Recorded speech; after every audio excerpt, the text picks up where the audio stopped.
August 8, 1973. Houston police receive a frantic call. Shots fired inside a small Pasadena home. A young man's trembling voice reports he has just killed someone. When homicide detectives arrive, they find the body of a middle-aged electrician sprawled across the floor. 3 bullets fired at close range ended his life instantly. The man's name was Dean Corll, but it's the caller himself that draws immediate attention. He isn't a hardened criminal. He isn't even a grown man. Standing before officers is a 17-year-old boy, shaking, insisting he had no choice but to shoot. He gives his name, Elmer Wayne Henley. In the hours that follow, detectives expect the usual. What they get instead is something no one in Houston could have imagined. As Henley begins to talk, he unravels a story of unimaginable horror. His confession will expose one of the most disturbing serial murder cases in American history. The man he shot dead, Dean Corll, will soon be remembered by another name, the Candyman. And the truth buried beneath Houston will shake the nation.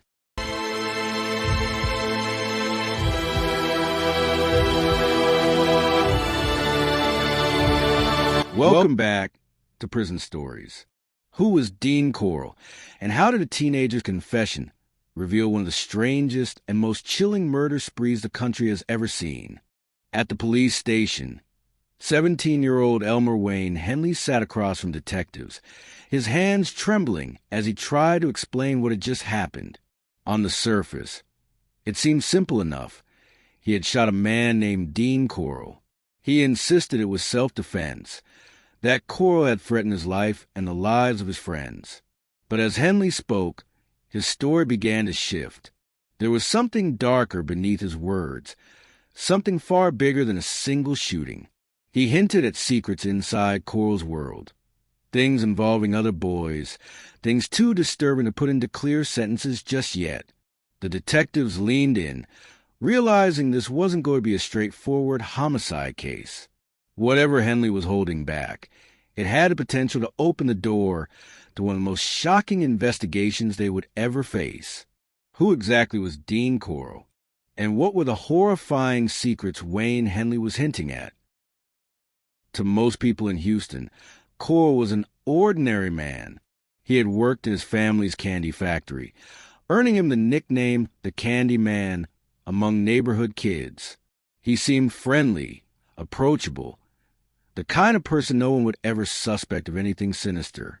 But behind that ordinary image was a darkness that only a few teenagers would come to know, and Wayne Henley was one of them. Drawn into Corll's orbit at a young age, Henley would soon find himself entangled in something far more twisted than he ever imagined. Wayne Henley first met Dean Corll through a friend, a boy named David Brooks, who was already spending time with Corll. At first, Corll didn't seem threatening. He came across as generous, someone who threw parties for teenagers, offered them alcohol, and promised quick cash for odd jobs. For Henley, who was just a teenager looking for ways to make money and fit in, Corll's attention felt flattering. Corll would invite him over, offered drinks, let him hang around, and slowly gain his trust. It didn't take long before Henley was drawn deeper into Corll's circle, where boundaries between friendship, favors, and something far more sinister began to blur. What Henley didn't know at first was that Corll wasn't just looking for company. He was grooming both Brooks and Henley, shaping them into willing participants in his hidden world. By the time Henley realized how dark things truly were, he was already entangled in Corll's life in ways he could never escape. At first, the request seemed casual. Corll would offer the money to bring over a friend, promising it was just for a little fun, nothing serious. Sometimes the reward was a few dollars. Other times it could be as much as $200.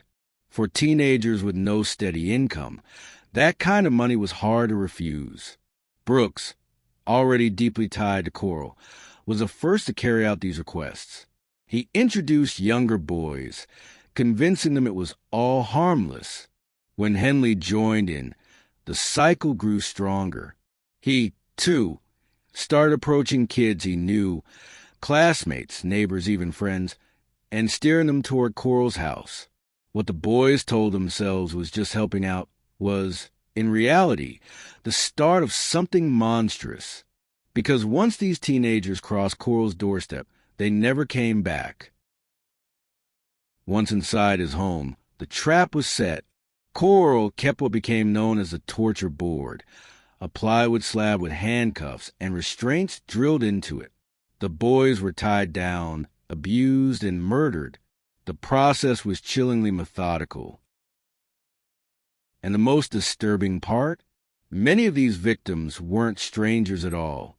They were classmates, neighbors, even friends of Henley and Brooks, the very boys helping Corll. They lured kids they knew, sometimes even assuring them that nothing bad would happen. Over the next 3 years, boy after boy would disappear. And still, authorities believed the same story: runaways. For 3 years, Corll was able to operate in the shadows, aided by 2 boys the police never suspected: Elmer Wayne Henley and David Brooks. By 1973, more than 24 boys had vanished. Parents were desperate. The neighborhood lived in fear and rumors swirled. Yet no one, not even police, suspected that a quiet electrician named Dean Corll was behind it all. That is, until the summer of 1973, when Wayne Henley suddenly turned on Corll, and the truth came out in the most explosive way imaginable. But what pushed Henley to kill the man he had once helped? How did this vicious cycle of luring, abuse, and murder finally shatter? And when the truth was revealed, just how deep did the horror really go? On the night of August 7th, 1973, Elmer Wayne Henley, now 17 years old, brought 2 friends, Tim Curley and Rhonda Williams, to Dean Corll's Pasadena home. Henley claimed it was just a place to party, drink, and smoke. But what he didn't know was that this would be the last night of Corll's reign of terror. After hours of drinking, Corll snapped.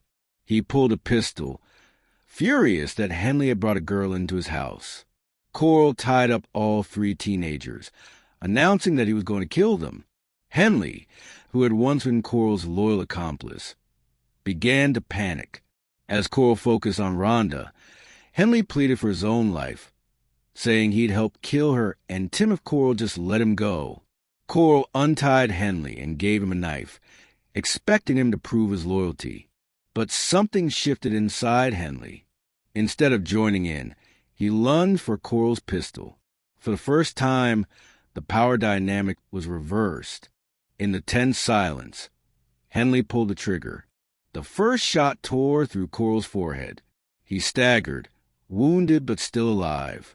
Henley fired again, hitting him in the shoulder, then finally in the back.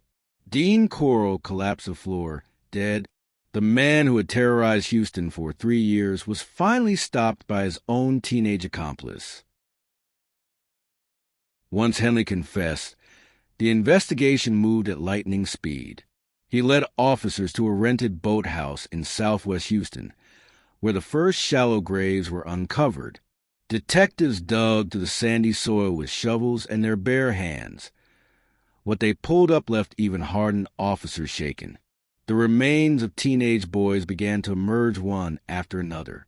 Some were bound, others gagged, all brutal reminders of Dean Corll's reign of terror. Over the following weeks, police searched multiple sites: a storage shed, a rented garage, a remote beach at High Island, and even a wooded area near Lake Sam Rayburn. In total, the grim count rose to at least 28 victims, all boys between the ages of 13 and 20. At the time, it was the deadliest case of serial murder in American history. Dean Corll's reign of terror ended the night Henley turned the gun on him. But while Corll was gone, the law still had to reckon with the 2 teenagers who had helped him. Both Henley and David Brooks weren't just witnesses. They were accomplices. They had lured boys, covered up murders, and in many ways kept Corll's vicious cycle going. Now, with Corll dead, it was their turn to face judgment. In his confessions, Elmer Wayne Henley admitted that he had personally taken part in killing at least 6 boys himself, beyond simply delivering victims to Corll. David Brooks, meanwhile, admitted to helping lure many of the victims, and even confessed participating directly in one murder. Their own words sealed their fates, proving they weren't passive bystanders but active participants in the horrors. When the cases went to trial, Henley's proceedings drew massive attention. He was first tried in 1974, but mistrial was declared. In a second trial in 1979, prosecutors laid out his chilling role in detail, from recruiting victims to tying them up and, finally, to pulling the trigger that ended Corll's life. The jury convicted him of 6 murders, and he was sentenced to 6 consecutive life terms. Brooks's case unfolded more quietly. He pleaded guilty to 1 count of murder and received a life sentence. Though less notorious than Henley, his cooperation with Corll was undeniable, and the court ensured he would never walk free again. Dean Corll never stood trial, but through the punishment of his 2 young accomplices, the courts made sure the crimes of the Houston mass murders were never forgotten. Today, Wayne Henley is alive and remains incarcerated in Texas, now in his late 60s. He has been behind bars for nearly 5 decades, serving multiple life sentences for his role in the Houston mass murders. Although he first became eligible for parole in 1980 and has faced several hearings since, each request has been denied, with his next parole review scheduled for October 2025, when he will be about 69 years old. Dean Corll's crimes left scars on countless families, and even though he was stopped, the story didn't end with his death. The involvement of Wayne Henley and David Brooks showed how deep his influence ran, and how easily young lives could be twisted into darkness. Today, Henley sits in prison, aging behind bars, a living reminder of one of the most haunting murder cases in American history. The Houston mass murders remain a chilling lesson of trust betrayed, innocence lost, and how evil can thrive in the shadows until it's finally brought to light. Thank you for watching Prison Stories. If you found this case as shocking as we did, don't forget to like, share, and subscribe for more true crime documentaries.